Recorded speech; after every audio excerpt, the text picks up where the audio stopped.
क्या उत्तराखंड में भारत की सेकंड लार्जेस्ट मेजॉरिटी का एक्सोडस हो रहा है? उत्तरकाशी के पुरोला में मुस्लिम व्यापारियों का पलायन जारी है। ऐसी क्या घटनाएं हुई हैं वहां जो लोग सड़कों पर आंदोलन कर रहे हैं?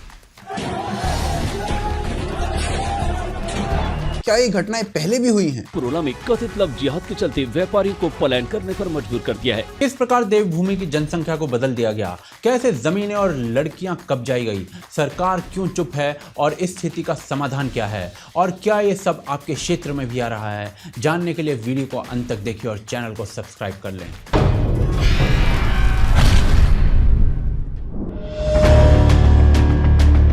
लव जिहाद को सूचित किया जाता है कि 15 जून 2023 को होने वाली महापंचायत के पहले अपनी दुकानें खाली कर दें। यदि ऐसा नहीं होता तो समय पर ही निर्भर करेगा आगे क्या होता है। कुछ इस प्रकार के पोस्टर उत्तरकाशी के पुरोला में देखने को मिले, पर क्या ये पोस्टर अकारण ही लगाए गए? तो दो लड़के एक 9th क्लास की लड़की को किडनैप करते हुए दिखाई दिए, जिनमें एक लड़का हिंदू और दूसरा लड़का मुस्लिम था। आरोप था लव का।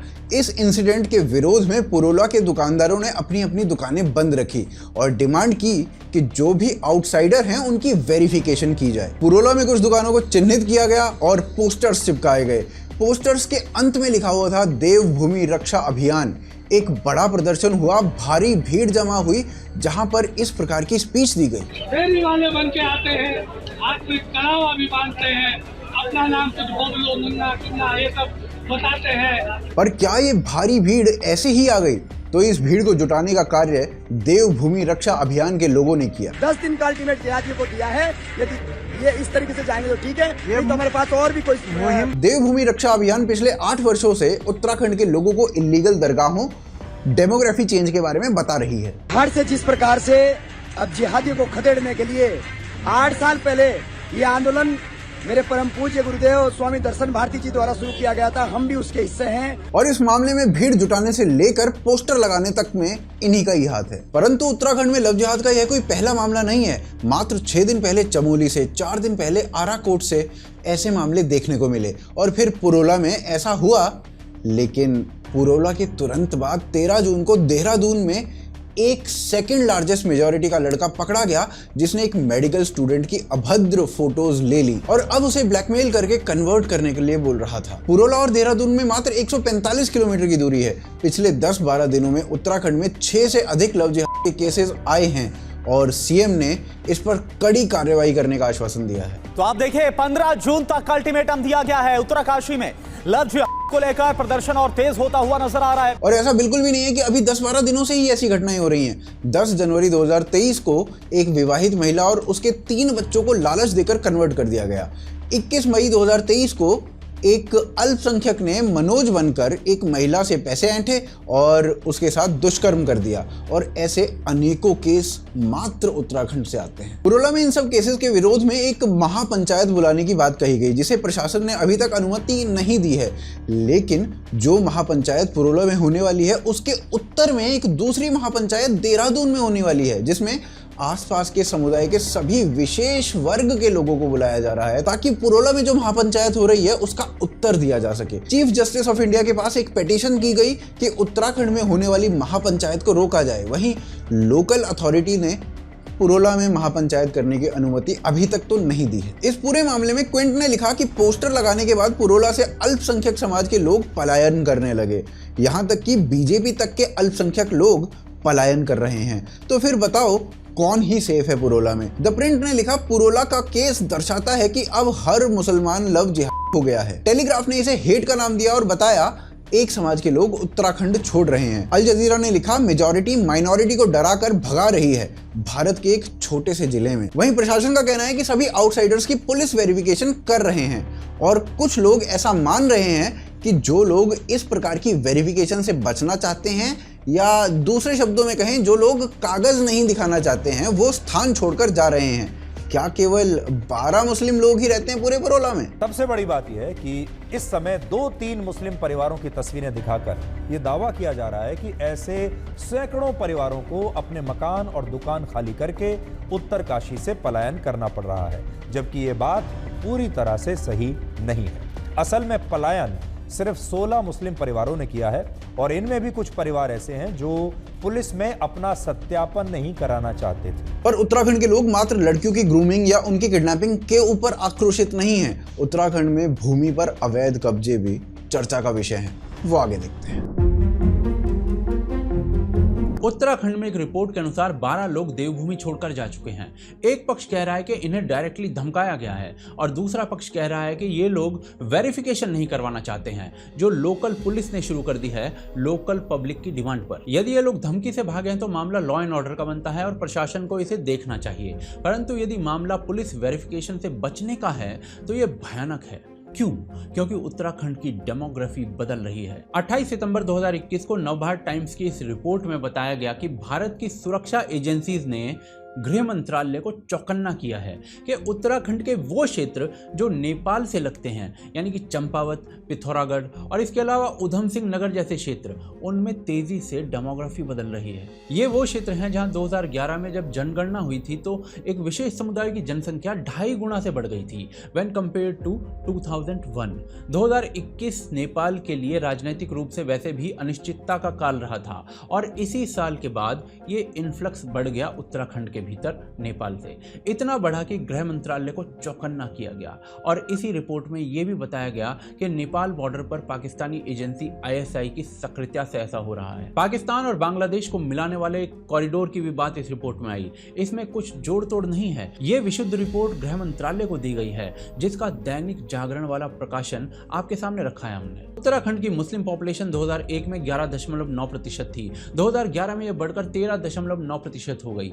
10 वर्षों में 1 करोड़ से ऊपर की पॉपुलेशन को 2% से हिला देना अपने आप में एक बहुत बड़ी बात है। उसके ऊपर से रीसेंट इलीगल इन्फ्लक्स से इस समय डेमोग्राफी का क्या हाल होगा केवल अनुमान ही लगाया जा सकता है, क्योंकि 2021 में जनगणना हुई ही नहीं है। तो ये अनुमान कैसे लगाएं हम? केवल पिछले 2 सालों में 400 नए मदरसे, मस्जिद और इस्लामिक कंस्ट्रक्शंस उत्तराखंड में कुकुर मुत्तों की तरह फूट पड़े हैं। ऑर्गेनाइजर की इस रिपोर्ट के अनुसार लगभग 1300 छोटी बड़ी मजार सरकारी भूमि घेर कर कब बन गई पता ही नहीं चला, और जिन अधिकारियों के नीचे ये हुआ उन पर अब एक्शन हो रहा है। इन मजारों में से 325 इलीगल मजार तोड़ी जा चुकी हैं, जिसमें 91 हेक्टेयर भूमि का अतिक्रमण हट चुका है, और इनमें से 9 मजार कॉर्बेट नेशनल पार्क के जंगल के अंदर जमीन घेर कर बना दी गई थी, जिसके फोटोज आप देख पा रहे हैं स्क्रीन पर। यह काम पूरी प्लानिंग से होता है। पुलिस से प्राप्त जानकारी के अनुसार पहले ऐसी जगह ढूंढी जाती है जो सड़क से ना दिखे, फिर वहां पर झंडा गाड़ा जाता है, फिर कुछ पत्थर लगा दिए जाते हैं और उसके बाद ढांचा बना दिया जाता है। ये नंबर्स इतने बड़े थे कि मुख्यमंत्री को कहना पड़ा कि या तो इन्हें खुद तोड़ दो या हम तोड़ेंगे। नमस्कार दोस्तों, हम इधर आए थे खिरसू रोड पे, तो देखा यहाँ पे एक मंदिर सा, सोचा दर्शन करके आते हैं। तो देखा ये तो मंदिर के नाम पे कुछ और ही निकला भाई, ये तो निकल गई कोई मजार मुजार सी। इसके अलावा कुछ समय पहले हल्द्वानी में लगभग 4000 इलीगल कब्जा करके बनाए गए रेलवे के जमीन पर जो घर थे उनको तोड़ने पर हल्ला मचा था। अधिकांश एक ही समुदाय से थे। देहरादून में 700 से अधिक विशेष समुदाय के लोगों के घरों को तोड़ दिया गया था, क्योंकि ये सरकारी जमीन पर कब्जा बनाकर बनाए गए थे। इन कब्जों से और अतिक्रमण की गई भूमि से आप अनुमान लगा सकते हैं कि डेमोग्राफी में कितना चेंज हुआ है। इस चैप्टर के शुरू में मैंने कहा था कि ये डेंजरस है। क्यों? क्योंकि ये संख्या बाहरी इन्फ्लक्स से बड़ी है। इंटेलिजेंस रिपोर्ट के अनुसार ऊपर से कुछ लोग वेरिफिकेशन के डर से भागते बताए जा रहे हैं। क्या ये लोग इलीगल इमिग्रेंट्स हैं? ये प्रश्न उठता है, क्योंकि उत्तराखंड का लोकल मुस्लिम गढ़वाली भी बोलता है और लोकल कल्चर से भी मिला हुआ है और खुद भी लोकल है। और इलीगल इमिग्रेंट्स नेशनल सिक्योरिटी के लिए कितना बड़ा खतरा पैदा कर सकते हैं ये मुझे बताने की आवश्यकता नहीं है। ये सारी चीज़ें और ऐसे में लव जैसे केसेस, ये सब लोकल मेजॉरिटी कम्युनिटी में डर और असंतोष पैदा करने के लिए पर्याप्त हैं। ये कोई जस्टिफिकेशन नहीं है इस सारी चीज़ों की, केवल प्रॉब्लम की जड़ तक जाने का प्रयास है। परंतु ऐसे में कुछ लोग इस घटना को एक्सोडस कह रहे हैं। क्या ये बात सही है? क्या उत्तरकाशी में, पुरोला में, उत्तराखंड में एक्सोडस हो रहा है? कुछ लोग कहते हैं हो रहा है। कुछ लोग तो इसे एथनिक क्लिंजिंग का ही नाम दे रहे हैं। कुछ लोग कह रहे हैं कि वही हो रहा है जो हिटलर ने किया था। एक्सोडस शब्द यदि शाब्दिक अर्थ इसका देखें तो उसका अर्थ होता है बहुत सारे लोग एक साथ एक स्थान को छोड़कर चले जाएं। तो क्या पुरोला को छोड़ने वाले मुस्लिम समाज के जो लोग हैं वो बहुत सारे लोग हैं? सबसे बड़ा प्रश्न, पुरोला को छोड़कर कितने लोग निकले हैं? इसका उत्तर जानना थोड़ा कठिन काम है, क्योंकि इसके आंकड़ों में विरोधाभास है। कोई कहता है 8-10 दुकानदार भागे हैं, कोई कहता है 12 दुकानदार भागे हैं और कोई ये आंकड़ा 16 परिवारों का बता रहा है। असल में पलायन सिर्फ 16 मुस्लिम परिवारों ने किया है। इन आंकड़ों को देखकर लगता है कि ये एक्सोडस नहीं है, क्योंकि पूरे उत्तरकाशी में 3300 के करीब मुस्लिम पॉपुलेशन है।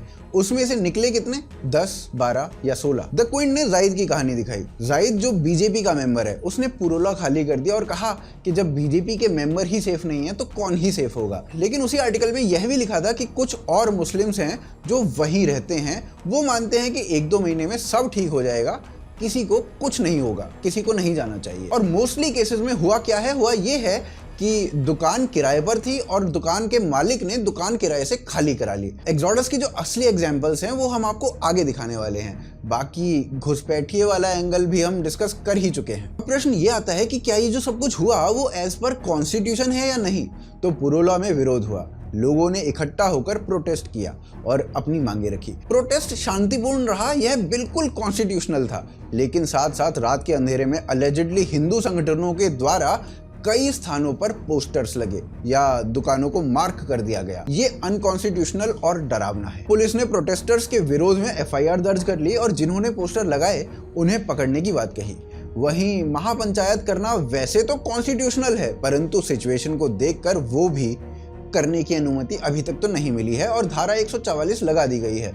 लव पर भी कार्रवाई की बात हो रही है और लोगों में सुलह कराने के लिए भी कार्य चल रहे हैं। आउटसाइडर्स को निकाले जाने के पोस्टर्स हैं, पर डिमांड है कि आउटसाइडर्स की पुलिस वेरिफिकेशन हो, जो कि की जा रही है। भारत का संविधान भारत के किसी भी नागरिक को भारत के किसी भी क्षेत्र में रहने की, घर बनाने की आज्ञा देता है। यदि भारत का ही कोई व्यक्ति इस पूरे मुद्दे की चपेट में आ गया है तो प्रशासन को इसे देखना चाहिए, पर इलीगल घुसपैठियों पर भी कार्रवाई होनी चाहिए। इस घटना को दुखद कहा जा सकता है, एक्सोडस नहीं। एक्सोडस क्या होता है वो आगे देखते हैं। एक वर्ग के लोग किसी दबाव या बड़ी क्षति के डर से जब पलायन करते हैं बड़ी संख्या में किसी क्षेत्र से, तो वो एक्सोडस होता है। क्या भारत में ऐसे उदाहरण मिलते हैं? कश्मीर में लगभग 1,20,000 कश्मीरी हिंदू रहते थे। एक्सोडस के समय 1 लाख ने कश्मीर छोड़ दिया। ये एक ऐसे देश में हुआ जहां बहुसंख्यक हिंदू है, इसे एक्सोडस कहते हैं। NHRC की रिपोर्ट के अनुसार कैराना में 2016 में 250 बहुसंख्यक हिंदू परिवार कैराना छोड़ने पर विवश हो गए थे। घरों पर यह मकान बिकाऊ है लिख देना ये बहुत सामान्य हो गया था। वर्ग विशेष का उस क्षेत्र में बहुसंख्यक होना और हिंदू महिलाओं के साथ आपत्तिजनक कार्य करना इस एक्सोडस का कारण बताया गया था। बंगाल के आसनसोल के एक क्षेत्र में 2 समुदायों के बीच में बवाल कट जाता है। हिंदू समुदाय आसनसोल छोड़कर सेफ स्थान पर जाने लगता है। यह भी एक्सोडस का उदाहरण है। 2019 में नमो ऐप पर एक कंप्लेंट रजिस्टर की जाती है। इस कंप्लेंट को prime minister office Yogi Adityanath को फॉरवर्ड करता है, क्योंकि मामला यूपी के मेरठ के प्रहलाद नगर से था, जहां 425 हिंदू परिवार रहते थे। कंप्लेंट में बताया गया कि 125 परिवारों ने वो क्षेत्र ही छोड़ दिया है। कारण वही था, महिलाओं से छेड़छाड़, लूटपाट अपराध। इसे एक्सोडस कहते हैं। कानपुर का कर्नलगंज थाना क्षेत्र, केवल 10 हिंदू परिवार रहते थे वहां। सभी क्षेत्र छोड़ने को विवश हो गए, क्योंकि 2 विकल्प दिए गए थे उन्हें, या तो धर्म बदलो या फिर क्षेत्र छोड़ो। इसे 100% सक्सेसफुल एक्सोडस कहते हैं। गोधरा में राम भक्तों के साथ ट्रेन के बाद गुजरात की 2002 की घटनाएं हुई, जिसके बाद गांव के क्षेत्रों से मुस्लिम समुदाय को भगा दिया गया। अनेकों लोग डिस्प्लेस्ड हुए थे।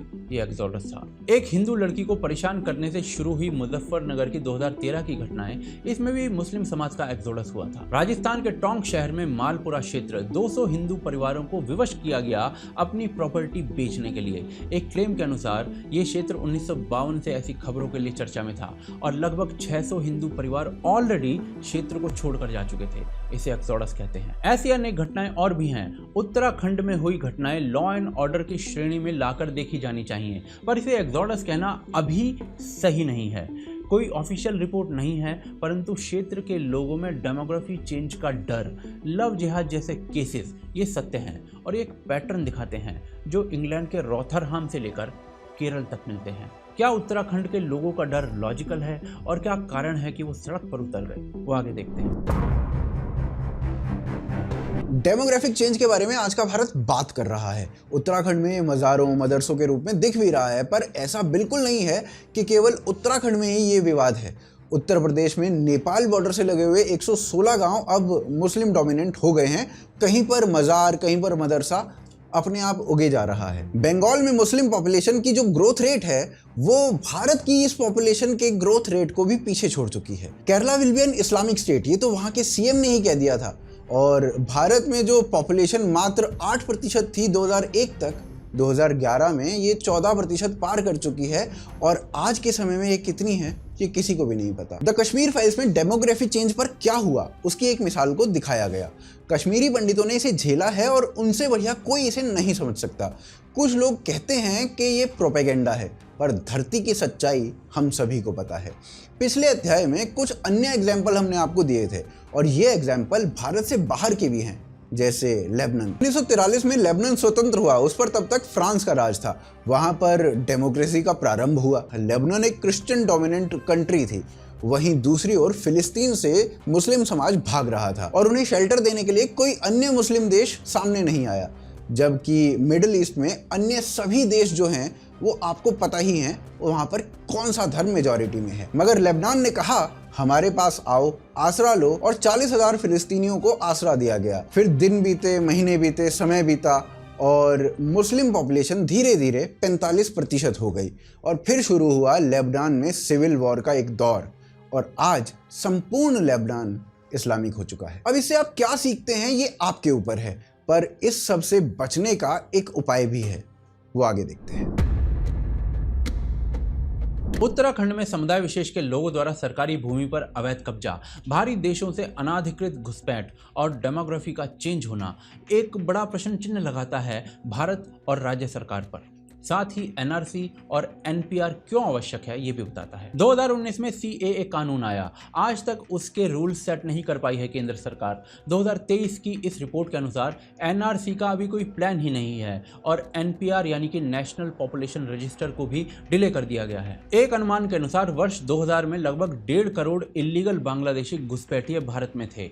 यूनियन गवर्नमेंट के अनुसार 10,000 से अधिक परिवार रोहिंग्या समुदाय से हैं भारत में, जिसे 2 साल के अंतराल में 4 गुना से बढ़ाकर 40,000 की संख्या बताई जा रही है। कई ग्रुप इसकी संख्या 10 लाख से भी अधिक बताते हैं। ये सब इलीगल है। दिल्ली हाई कोर्ट ने 2008 में कहा था कि इलीगल इमिग्रेंट्स देश की सुरक्षा के लिए खतरा हैं, पर सरकार एनआरसी और एनपीआर पर सोई हुई है। अनेकों ऐसे एक्टिविस्ट हैं जो एक पेज के कानून में भी केवल रेलेवेंट सेक्शन पढ़ते हैं। वो एनआरसी एनपीआर के विरुद्ध लोगों को भड़काते हैं। आपने एक्ट पढ़ा है स्वरा? मैं बार बार कह रही हूँ आपको, आपने एक्ट पढ़ा है स्वरा? मैं आपके लिए एक्ट लेकर आई हूं। मैंने रेलेवेंट सेक्शंस पढ़े हैं। समस्या सामने है, समाधान भी है, पर कोई करने नहीं दे रहा है। लोगों के क्षेत्रों की डेमोग्राफी बदल रही है। लव जिहाद जैसे एंगल सामने आ रहे हैं। असंतोष होना सामान्य है, इसका उपचार इसके मूल में है। देश की डेमोग्राफी चेंज होना बंद हो जाए, लॉ एंड ऑर्डर स्ट्रिक्ट हो, लोगों का डर अपने आप निकल जाएगा। और इस उपचार के बारे में भारत की सेकंड लार्जेस्ट मेजॉरिटी के युवाओं को भी सोचना चाहिए,